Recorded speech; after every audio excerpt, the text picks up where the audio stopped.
Hi everyone, how are you? This video is going to be a good one. It's going to cover a topic that I get asked a lot, and that is how do you write a business plan for a gym? What's the difference between writing a business plan for a gym and some other business? And I'll cover, so in this video we'll cover that. We'll get into some detail. So one of the main issues that comes up is the identification and calculation of your target market, because all people who will be potentially joining your gym are going to be in a local area, within a certain radius of the gym, and of course there can be members who live further, but the percentage of those declines as the distance increases. So it's really people who are local in that neighborhood. Secondary, there is affluence level and age of people in the area, right? What is the area like, right? What are the demographics of the area? Because there are certain people who go to the gym and they are 19 to 40 maybe, right? Something like that. What's the breakdown of female to male? Actually, I don't have that statistic. I don't know that statistic, so that statistic you might have to research on your own. Those statistics are out there. It's just something you would have to research on your own. But you do have to get a sense of. So the statistics are known. What you have to get a sense of is what is the local population made up of, right? Is it older people, younger people? What do they spend money on? Are they already part of gyms? Like you have to get to know your area. And you should also get to know, in theory, what types of areas are best for starting gyms, right? Of course, there's also, most gyms are franchises.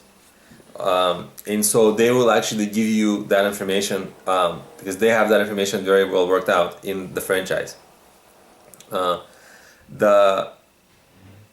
other issue that comes up when planning a gym is, do you start a new one or do you take over an existing gym? And this is a really big decision because if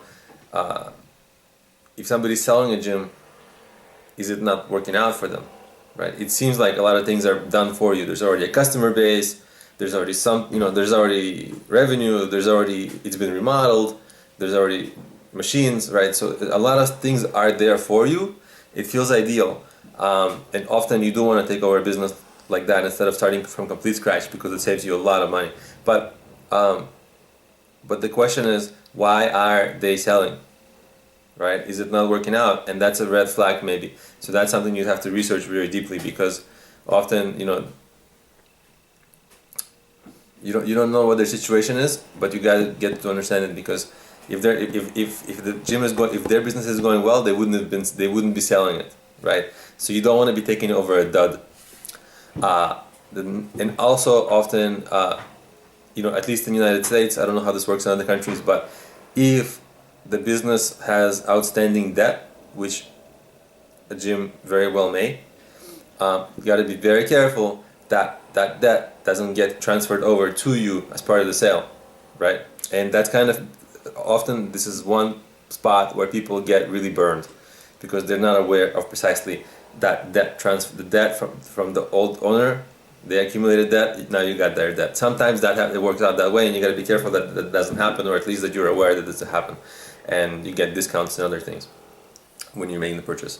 The next thing is the finances of the gym, and gym finances are they're difficult. It's expensive. It's a big space, which is expensive to lease every month. You need employees there. You need multiple employees there, 24. As long as the gym is open. You need to be constantly fixing machines, things like that. That's not a big expense compared to the lease and the employees, right? Also, you'll have insurance, because obviously you need insurance for that sort of business. But the general costs are employees, rent. Those are huge. And of course, you should have a cash flow statement, and I explained how to create one in a separate video. It's already live, you can just look it up. And it's basically a statement where you itemize your costs and your expense and where revenue comes in. And You gotta really count your costs. You gotta really know them, because the costs are really huge for a gym. And the way gyms work is it's membership. So and memberships, they tend to accumulate over time. Um, if your attrition rate is lower than your new sign-up rate, you'll just have accumulating sign-ups over time, and in time it's going to be great, because they're just going to keep accumulating. Like, people won't even be going to the gym, but they'll be paying that subscription. But you got to get there. It takes time. So to get there, you're gonna incur some costs, and you really must know what they are, so that you raised enough money to give yourself enough runway. So you got to do that calculation. That calculation becomes extremely important, because if you can't withstand the runway, if you don't have enough money to get you through the runway to where the gym memberships accumulate enough to cover all the costs, then you're going to be in trouble, right? You're gonna need to come up with that money somehow. So you should certainly know how much money you will need, and you should also certainly know how long it usually takes for a gym, to get to a certain point of certain membership. And then obviously the next place of the business plan where you want to focus is the marketing. What are the effective marketing techniques to get you those subscribers? And of course it takes time, but it's like, get friends to invite friends, advertise in local newspapers, do maybe sponsor local events, maybe be very active in the community. Those things usually cost nothing or almost nothing, and at least being active. But you want to always be spreading the word. You certainly want to be at all things local. You want to maybe also maybe experiment with meetup and things like that, experiment with courses that you can do outside of your gym, various things. And there is a ton of marketing things you can do for a gym. Of course it takes time, and you can't do all of them at once, but there's a bunch of things you can do. But you'll need to do a lot of advertising, of course. Well, the gym itself is a big ad for you, so the gym itself has to be looking really great and inviting as well, because that big space, that's when people pass by, you want them to see it, and you want them to be kind of curious, and you want them to come inside and join. So there's a lot of stuff you can do to join a gym. You do have to grow your membership list. You do have to have the marketing plan worked out ahead of time and sort of know what works. And you should also understand the finances of it, and certainly look at the demographics in your area. So those are the three very important things that you should focus on when you're planning a gym. And what I would recommend is also try to get mentorship or advice from other gym owners in the area, because they've done it. They know the financials. They know how to market.